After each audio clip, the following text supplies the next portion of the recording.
Israel ने Syria के Tartus में अब तक का सबसे बड़ा विध्वंसक हमला किया। सीरियाई सेना के म्यूनिशन डिपो पर बंकर बस्टर बम गिराए गए। धमाका इतना जोरदार था कि उससे मशरूम क्लाउड उठा। इजरायल ने देर आज जोर तक बमबारी की। ला इलाहा इल्लल्लाह। सीरिया के टार्टस में इजरायल ने अमेरिका के अर्थक्वेक बम से अटैक किया। स्थानीय रिपोर्ट है कि इस दौरान 3 की तीव्रता का भूकंप महसूस किया गया। 2012 के बाद सीरिया पर यह इजरायल का सबसे बड़ा अटैक था।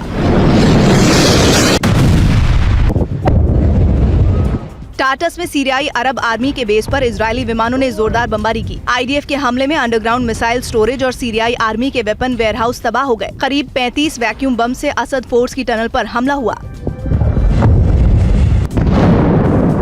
इजरायल की बमबारी से सबसे ज्यादा विध्वंस सीरिया के देर इज जोर में हुआ। यहाँ आईडीएफ के विमानों ने सीरियाई अरब फोर्स के सेंट्रल कमांड सेंटर पर अटैक किया। आईडीएफ की बमबारी से पूरा इलाका थर्रा गया। यहाँ ईरानी सेना की मौजूदगी इजरायल को काफी सालों से खटक रही थी।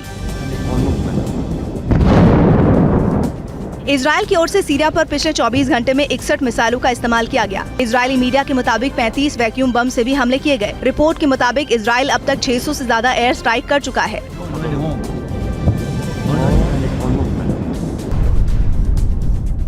लताकिया में इजरायली स्ट्राइक के बाद सुबह की ये तस्वीरें देखिए। सीरियाई अरब सेना के नेवल ढांचे का ये हाल देखिए। इजरायली सेना के लगातार हमलों से पूरा बेस तहस नहस हो चुका है। यहाँ कभी रूस और ईरानी नेवी के जहाज भी तैनात रहते थे।